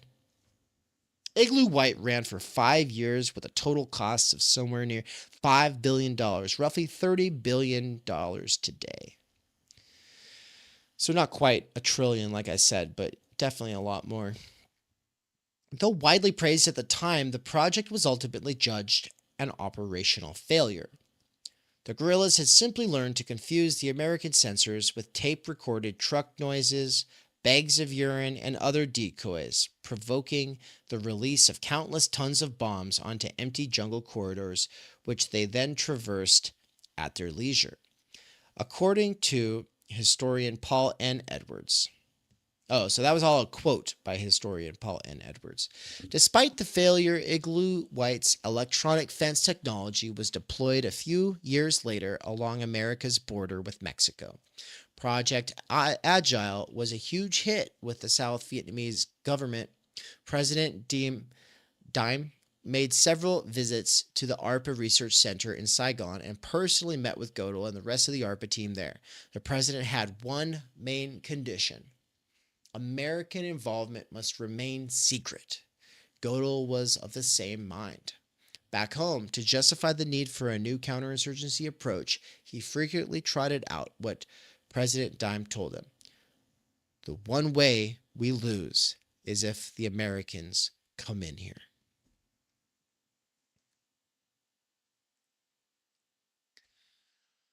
Know your enemy. That's the next section, and we're about to read it. But what's up, chat? How's it going? Look, I'm proud to not be appearing on the screen here with my face in the corner and a giant scrawl of chat constantly flying by that is rewiring my brain to constantly keep tabs on the live audience. I'm also proud that the live audience I have generally cultivated at Theory Underground is not one full of teenagers and 30-year-olds who act like teenagers. I'm also proud that it's not full of bullshit, stupid fucking bullshit. So thank you, everybody, for keeping the live chat more or less on point, related to the content, intelligent, older, mature. And yeah, that's part of why I don't incentivize the engagement in the chat by putting it up on the screen. Because attention-hungry teenagers are the kinds of people who cluster around the personas of streamer boys and girls. I'm also proud that so many of you are just listening while working, that you are working on the 4th of July, or maybe you're listening later in the week and you're just binging this because you're like, damn, what happened there? That's interesting. Okay, I'm going to listen to this, and now you're having your mind fucking blown. And yeah, Twitch audiences, they're geared towards people who like kind of sit around and look at the screen and breathe through their mouths. Whereas Theory Underground enjoyers are most of the time multitasking. Most of the time, that includes parenting, washing dishes, taking out the trash, tending to the garden, working. But nonetheless, freeing your mind from the immediate toil that you are preoccupied with. Freeing your mind by listening to long-form content. I'm proud of that. But there are a handful of keyboard warriors here who are keeping the chat intelligent and mature. And for that, I seriously thank you guys. You guys are fucking awesome. And a lot of you like do stuff and then you pop in on the keyboard and you drop some thoughts there. I love it. I really do love it. And I don't want anything I'm saying to reflect poorly on someone who's very active in chats all over YouTube, because I think that at the end of the day, there is a way of doing that. And there's a reason to do that ultimately stands out head and shoulders above the general tendencies that I was just describing. And we do have a few of those people. Mad respect. Thank you. Appreciate it. But you get what I'm saying. You get what I'm putting down. So thank you to everybody who's just like there, but not there. Know your enemy. To William Godel, high-tech counterinsurgency was about more than just developing modern killing methods. It was also about surveilling, studying, and understanding the people and cultures where the insurrection was taking place. It was all part of his vision for the future of warfare, to use American advanced science to defeat the superior discipline, motivation, and support of local insurgents. The idea was to understand what made them resist and fight, and what it would take to change their minds. The ultimate aim was to find a way to predict local insurgencies and stop them before they had time to mature. The problem in Southeast Asia was that Americans were operating in environments and cultures they did not understand. So, how to ensure the military was making the right decision? In the early 1960s, defense and foreign policy circles were awash in seminars, meetings, reports, and courses trying to establish proper counterinsurgency policy and doctrine. This is where it's going to get good, y'all. At one influential multi-agency seminar organized by the U.S. Army and attended by Godel's ARPA colleagues, a military researcher described the difficulty of fighting counterinsurgencies in a very direct manner. The problem is that we must operate in a strange cultural environment and influence persons with different cultural values, customs, mores, beliefs, and attitudes, he concluded with a stark statement. The same bullet will kill with just about the same effectiveness whether used against a target in the United States, Africa, or Asia. However, the effectiveness of the counterinsurgency weapon is dependent upon the specific target. The Pentagon started throwing money at social and behavioral scientists, hiring them to make sure America's counterinsurgency weapon always hit its target, regardless of the culture in which it was being fired. This is why anthropology and sociology become so important to the whole machine. Under William Godel, ARPA became one of the main pipelines for these programs, helping to weaponize anthropology, psychology, and sociology and putting them in the service of American counterinsurgency. If you are taking a sociology class that doesn't cover this, or an anthropology or psychology class that doesn't cover this, and talk about the actual funding and research directives that have more or less defined the research objectives and the contours of the field, the parameters of what's taken seriously and what hasn't been taken seriously in the last 70 years. My question for you is this: is that a real sociology or anthropology class?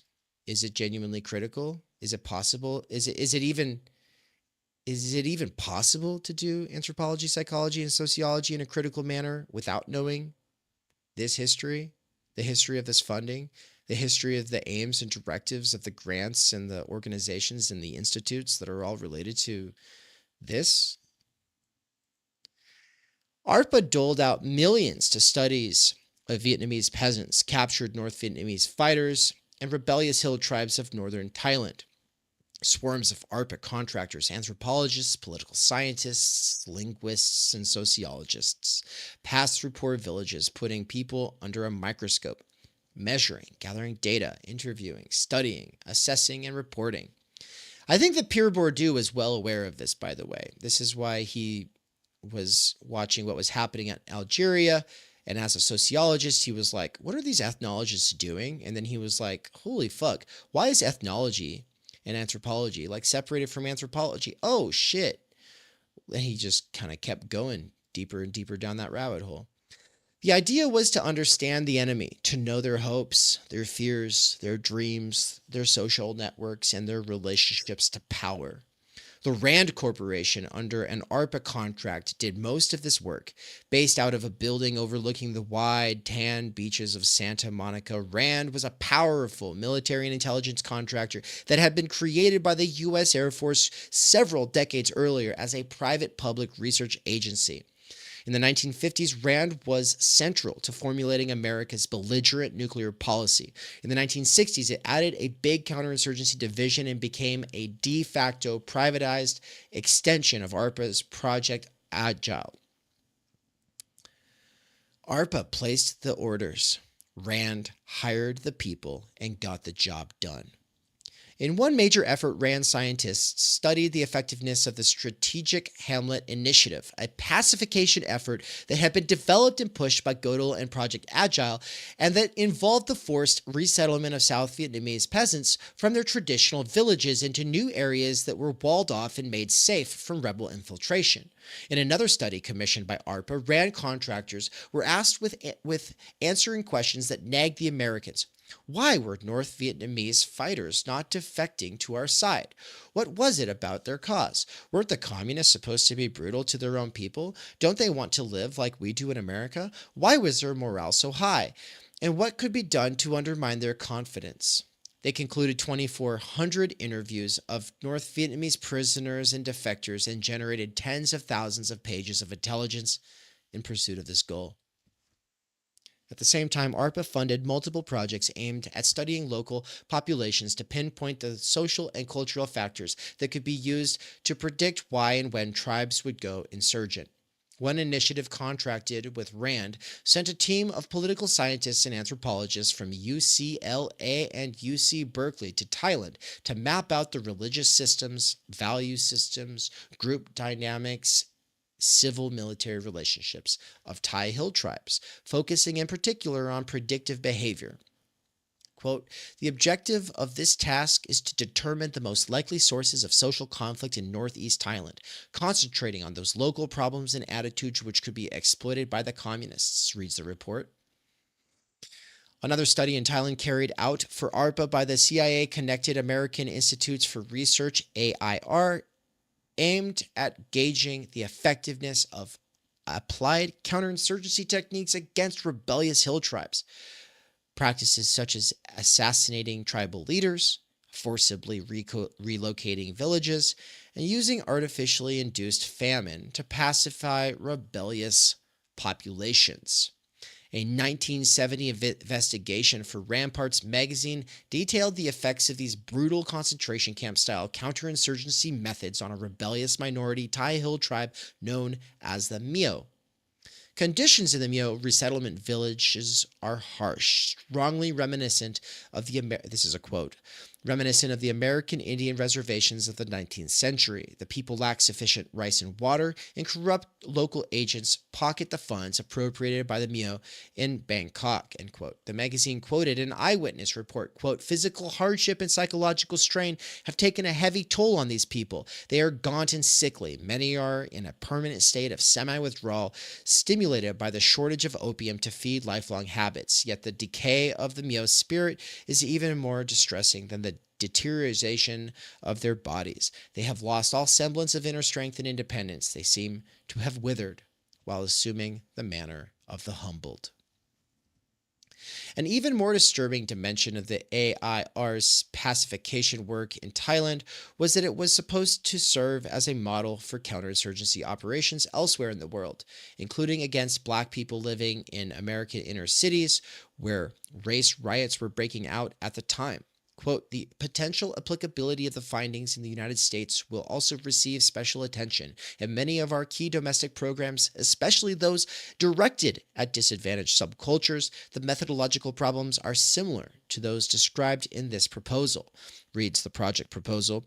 The application of the Thai findings at home constitutes a potentially most significant project contribution, end quote.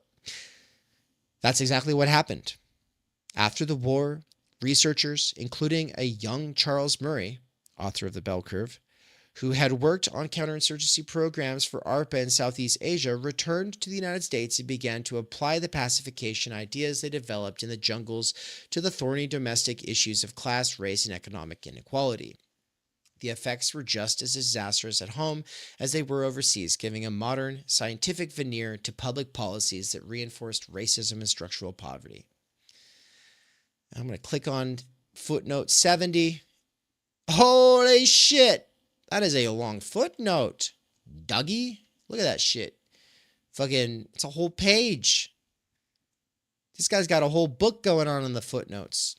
Or, sorry, endnotes. They're endnotes. They're not footnotes.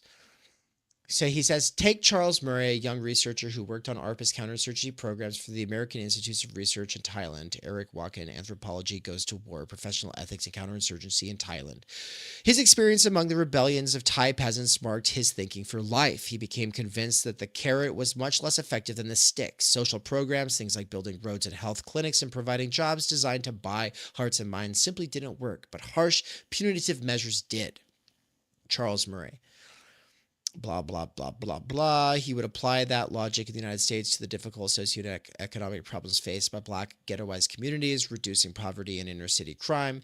These were not problems that could be solved through welfare and social programs. In fact, everything the government did to support and whatever. If you haven't read any critiques of the bell curve that are based as opposed to cringe, you're going to want to check out Dr. Adolph Reed Jr., Class Notes. I'm pretty sure that that's where he does his critique of the bell curve. And you can find another good critique of the bell curve in John McWhorter's Losing the Race. I think. It's a book that he published in like the beginning of the century, 2000s. John McWhorter is a liberal. Dr. Adolph Reed Jr. is like a social democrat. Both of them are black intellectuals who are like not cringe wokesters. But they are super critical of Charles Murray's naturalization of statistics approach to socioeconomic inequality. Definitely worth checking out. I saw some people recently citing the bell curve like it was like undisputed. As the AIR proposal had not so subtly hinted, ARPA's behavioral science programs in Southeast Asia went hand in hand with a bloodier and more traditional counterinsurgency policy, covert programs of murder, terror, and the torture that collectively came to be known as the Phoenix Program. One of the guiding lights of this dark side of counterinsurgency was Edward Lansdale, a former Levi Strauss and company executive who learned the trade fighting the communist insurgency in the Philippines after World War II. Who learned the trade fighting? Oh, he learned his trade. Okay, he learned the trade fighting the communist insurgency in the Philippines after World War II. Lansdale's hallmark psychological warfare strategy was using local myths and beliefs to induce primal terror and fear in his targets. A celebrated trick was exploitation of a Filipino belief in the existence of vampires to scare communist guerrillas. Quote, one of Lansdale's counter-terror cyborg tactics was to string a captured communist guerrilla upside down from a tree, stab him in the neck with a stiletto, and drain his blood, explained Douglas Valentine, a journalist who exposed the Phoenix Program. The terrorized commies fled the area, and the terrified villagers who believed in vampires begged the government for protection. Lansdale. So I just want to highlight right here, like, it's so easy to be like, oh, like, look at these crazy neocons. Look at these crazy neocons doing stuff to people abroad. But you have to take certain principles and just apply them to our current situation.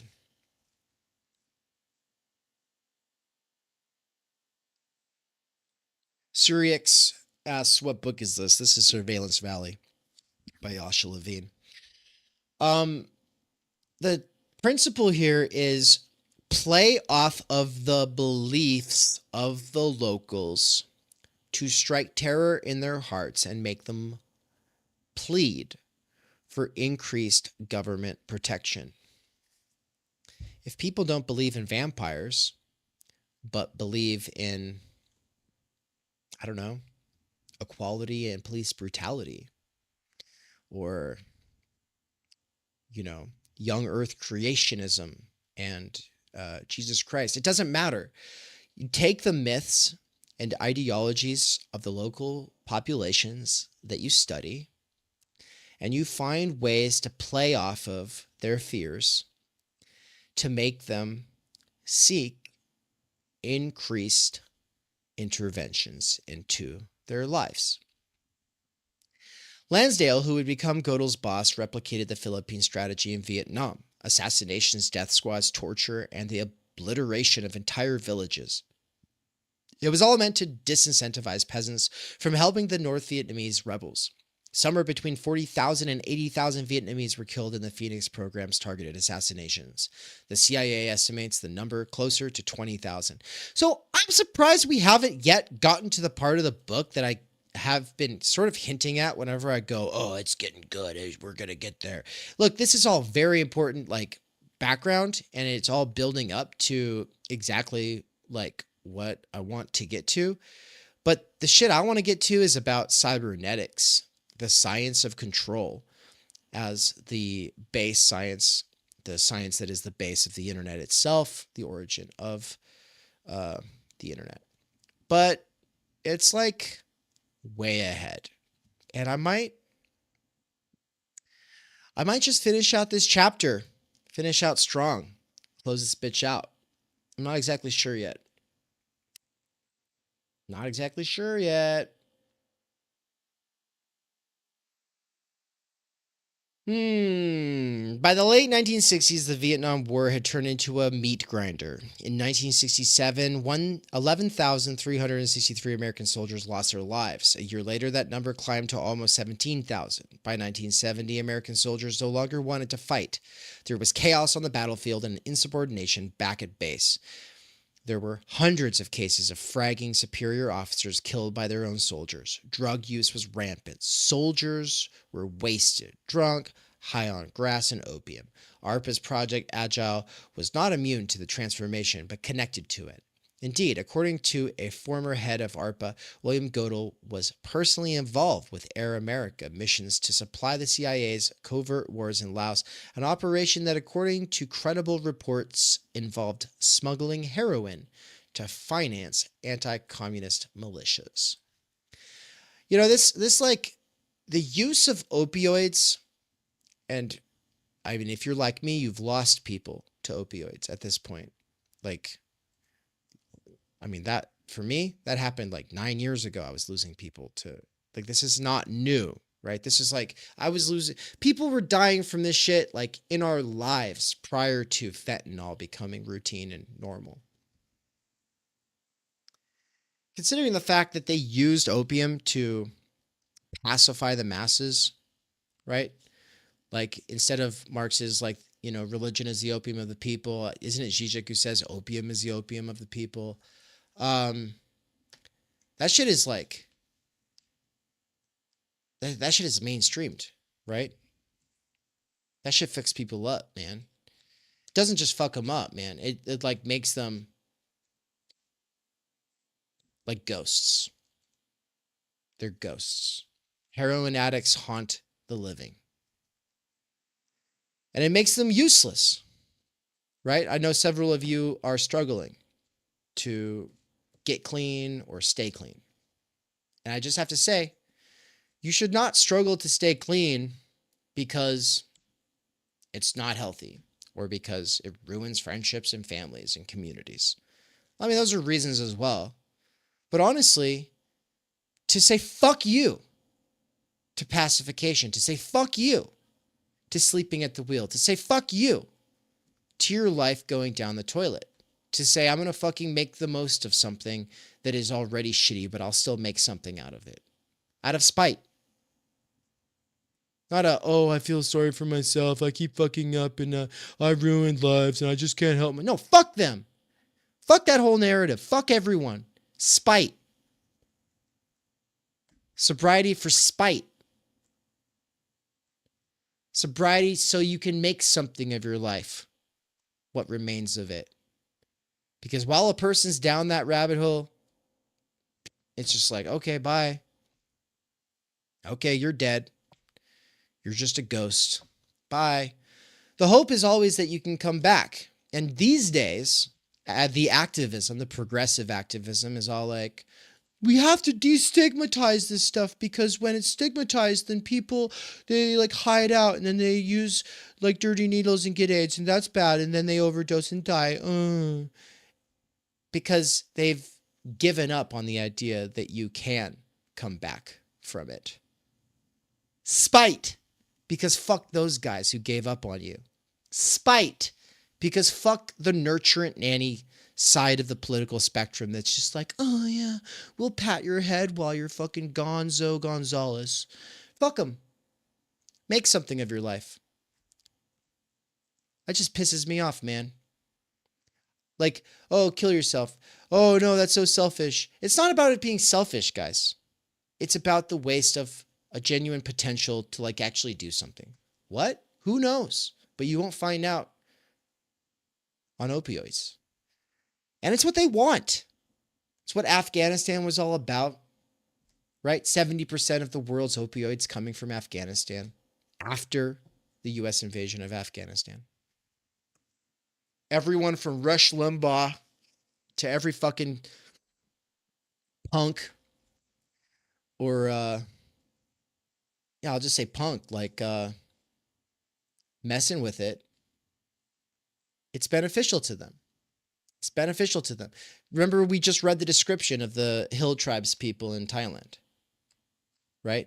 The way they were, like these hollowed out shells, right? Because of a life spent dependent on opioids, ultimately. This person was talking about like, oh yeah, because they didn't have access to it. And it's like, yeah, but before that, what were they doing? The whole thing's fucked. By the late 1960s, the Vietnam War had turned into a meat grinder. In 1967, I already read that shit.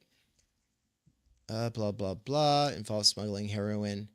Yeah, involves smuggling heroin to finance anti-communist militias. Weird Solowski says 5 people. Spite met reality. Not in all cases, but still. You lost 5 people? Edward said, it's true mind control. 100%.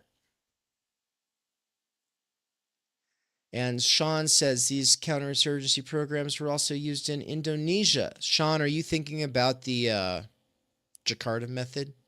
Because I am. As Saigon turned into a military camp full of booze, heroin, prostitution, and cheap thrills, ARPA's research center became a bizarre nexus of stuffy anthropologists, spies, generals, South Vietnamese officials, and sociopathic commandos passing on their way to terror missions deep inside enemy-controlled territory. An old French colonial villa in the city that housed RAND scientists became a social hub for this weird scene. By day, a working command center. By night, a dinner and cocktail party venue. And also, obviously, red light district. A strange pseudoscience emerged. Blending free market economics and rational choice theory, military planners and scientists viewed the Vietnamese as automatons, nothing more than rational individuals who were acting purely in their own self-interest. They had no bigger guiding values or ideals, no patriotism, no loyalty to their communities or traditions, or to some bigger political idea. They were interested in nothing other than maximizing positive outcomes for themselves. The trick would be to peel the Vietnamese away from the insurgency through a mix of marketing, consumer-style incentives, and a bit of tough love when nothing else worked. Cash handouts, jobs, small infrastructure improvements, land privatization schemes, anti-communist programs, crop destruction, mutilations, murder, assassinations, all of these were legitimate variables to throw into the coercion equation. Some began to doubt America's mission in Vietnam, had questioned the purpose of ARPA's scientific approach. Some began to doubt America's mission in Vietnam and questioned the purpose of ARPA's scientific approach to counterinsurgency. Anthony Russo, a RAND contractor who worked on ARPA projects and who would later help Daniel Ellsberg leak the Pentagon Papers, discovered that when results of ARPA studies contradicted military wishes, his bosses simply suppressed and discarded them. Quote, the more I grew to admire Asian culture, especially Vietnamese, Russo wrote in 1972, the more I was outraged at the Orwellian horror of the U.S. military machine grinding through Vietnam and destroying everything in its path. Tens of thousands of Vietnamese girls were turned into prostitutes. Streets that had been lined with beautiful trees were denuded to make room for the big military trucks. I was fed up with the horror and disgusted by the petulance and pettiness with which the RAND Corporation conducted its business. End quote. He believed that ARPA's entire Project Agile apparatus was a giant racket used by military planners to give scientific cover to whichever existing war policies they were intent on pursuing. This wasn't cutting-edge military science, but a boondoggle and a fraud. The only people benefiting from Project Agile were the private military contracting firms hired to do the work. Even William Godel, the counterinsurgency star who started the program, got caught up in a petty embezzlement scheme that involved the misappropriation of part of the $18,000 in cash that he had carried to Saigon in 1961 to set up Project Agile. It was a bizarre case that involved an almost insignificant sum of money. Some of his colleagues hinted that it was politically motivated, but it didn't matter. Godel was ultimately convicted of conspiracy to commit embezzlement and sentenced to 5 years in prison. Jesus. Other ARPA contractors had reservations about their work in Vietnam as well. But the mission rolled on. Fraudulent or not, Project Agile turned Southeast Asia from Thailand to Laos and Vietnam into a giant laboratory. Every tribe, every jungle path, every captured guerrilla was to be studied and analyzed and monitored and understood. While assassination teams terrorized the rural population of Vietnam, ARPA scientists were there to log and measure program effectiveness. Incentive programs were designed and then monitored, analyzed, tweaked, and monitored again. ARPA didn't just bug the battlefield. It tried to bug entire societies. Interviews, polls, population counts, detailed anthropological studies of various tribes, maps, available weapons, migration studies, social networks, agricultural practices, dossiers, all this information poured out of ARPA's centers in Vietnam and Thailand. And there was a problem. The agency was drowning in data. Typewritten paper reports, punch cards, giant tape peels, index cards, and tons of crude computer printouts. There was so much information coming in that it was effectively useless. What good was all this intel if no one could find what they needed? Something had to be done.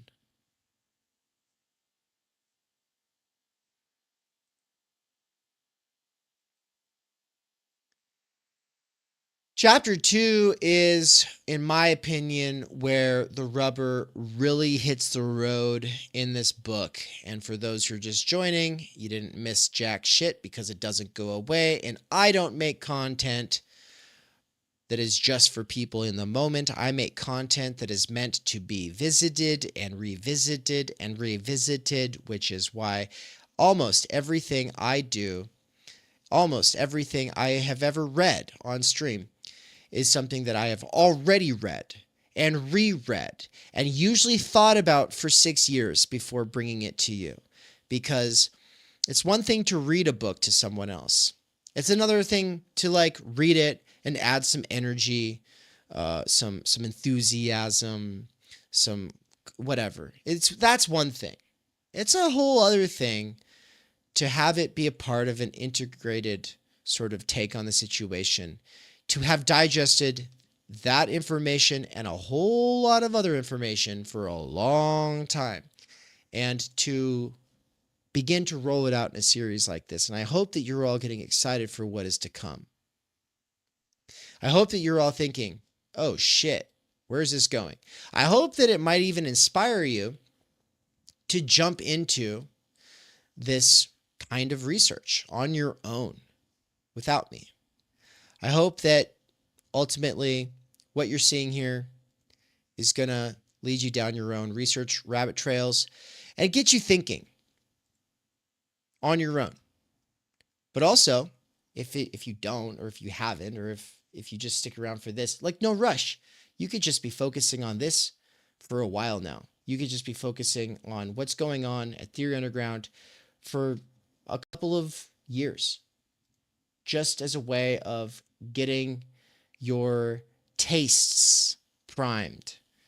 Because right now you're addicted to a bunch of bullshit content online. That's fine. But there is a future for your research endeavors that's going to break from this tendency. There is a future wherein you're not just doing this stuff passively. But it doesn't come about magically overnight. It comes from building your sort of palette for this kind of content, for thinking about these things. So for now, I'm about to turn it over to something really fun. Everybody, when this stream ends, you are going to be released into another event that is premiering in just a couple minutes from right now. And that is From Theory Underground's stop in Krakow, Poland. We were just in Europe. This is when it's me and Anne and Nance and Wukas, who's been here in the chat as Austin, is putting us on. And we've got half the audience knows him, half the audience is just there for us and came through Wukas's advertising. And it's a fantastic way to get to know Theory Underground and what's going on because Wukas is interviewing us. So stick around and check out this premiere. But I'm going to close this thing out by playing this PSA, which is slightly outdated because I just want you all to know the monthly membership at Theory Underground is different than it is in this PSA I'm about to roll. I don't have the time to polish a new PSA. I've got too many things I'm doing right now. but my monthly subscribers get 50% off of all courses taught by other instructors like Todd McGowan and Chris Catrone and Benjamin Studebaker and all of these other amazing instructors that I bring on. But they also get 90% off of what I teach, because it is my monthly subscribers who ultimately make it possible for me to be able to do the research that I do full time. Thank you. And also for the patrons, thank you so much for making this possible, because if it wasn't for my patrons over at Patreon, there'd be a lot less free content on YouTube and the podcast. And with that, thanks everybody. This has been awesome. Happy 4th. We cannot do direct revolution, but the only way to lay the foundation for it is to do what you are doing to move the underground. It's a theoretically correct title. Welcome to Theory Underground, a place for workers with earbuds who are tired of the bullshit and just want to get down to it. Big ideas, rigorous thinking, and ultimately liberation from necessity. Research at Theory Underground focuses on what is most important for understanding our current situation. Theory of the subject, capital, time-energy theory, critical media theory, CMT, and the most essential critiques necessary for understanding why the theory, ideology, and common sense of influencers left to right misses the mark. Theory Underground is coming to a city near you. Besides a commitment to publishing certain underground theorists and popularizing certain fundamental concepts, we have toured the United States and are touring Europe to promote our ideas, courses, and publications. You've been reading Underground Theory. Amazing book. I'm a publisher and an editor. I run and review of books. Literally, it's my living. This is the best edited collection I've ever read. Okay, picture this scene. America, early 2021. An Amazon warehouse worker arises from the emerging underground theory internet scene to create spaces for untimely topics and concerns that are too often neglected or kept in isolation today.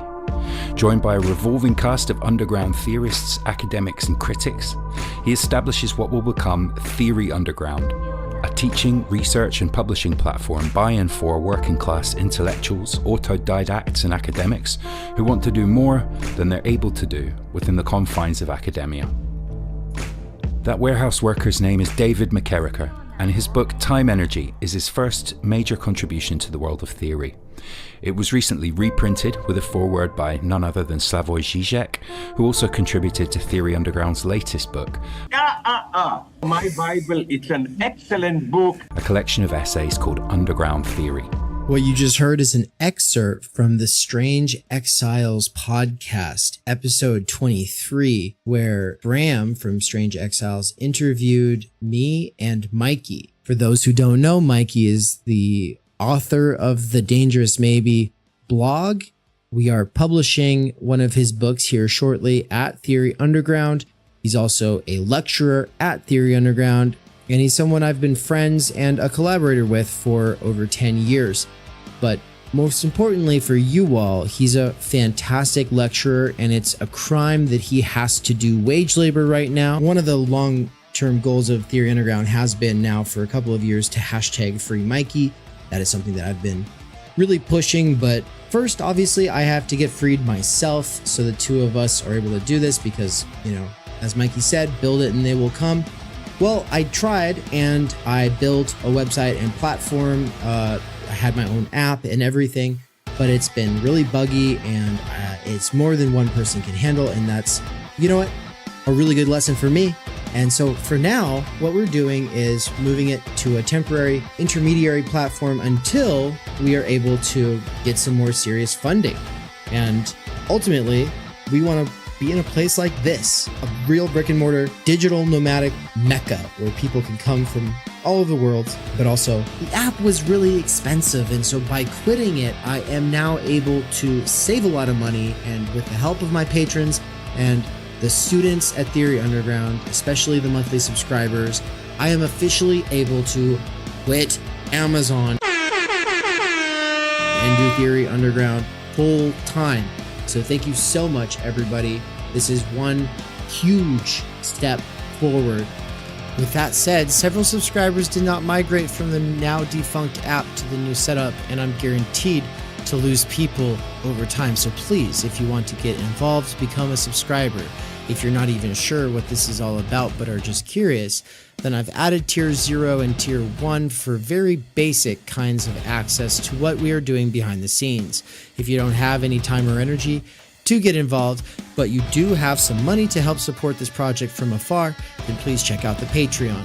My patrons over at Patreon make the podcast and public YouTube possible. Thank you. As for once-in-a-lifetime events, check out the new poster for the American Idiots Theory Underground European Book Tour. Paris, Brussels, Berlin, Vienna, Linz, Krakow, Glasgow, London, and Oxford from April 27th to May 25th, 2024. 2 events are already fully booked out. Save a seat at an event by getting in contact with us ASAP. Finally, the call for proposals to our conference in Mexico.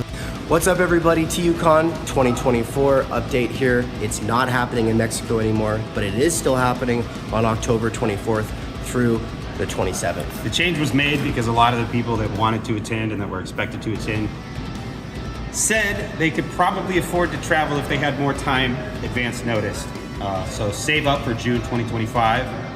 If you have to choose, right? Because this one that is happening this year is happening physically in Boise, Idaho, because we have a lot of collaborators and fellow travelers and co-instructors there. But you can attend virtually for this one. You won't be able to attend virtually next year. So yeah, if you have to choose, attend physically in 2025. The call for proposals already happened. The writing workshop for proposals already happened. You can still get the links to both of those. Just shoot us a message and ask for those links. We'll get you those. And the form goes live on June 1st, and the deadline is June 15th. So if you're attending physically, let me know ASAP. Get in on it. All right. Finally, last little thing here is to say thank you so much to my patrons over at Patreon. The Patreon is for people who are too busy to be students or subscribers at Theory Underground, but who want to see more of this free content on the podcast and YouTube channel for Theory Underground. You are the ones who see something of value in the free content being made available here, and you want to see more of it. Your patron pledges at Patreon are a real motivator for me. So thank you so much, especially to Marilyn Lawrence, Bert Vanderkar, Carl Vanderlip, Nikolai, Sakil, Zoxandra, Darian, Max, Al, Alagiri, Ben, as well as several others including Core Atlantic, Louis or Louise, Matt Payne, Neil, Simon, and Yiz.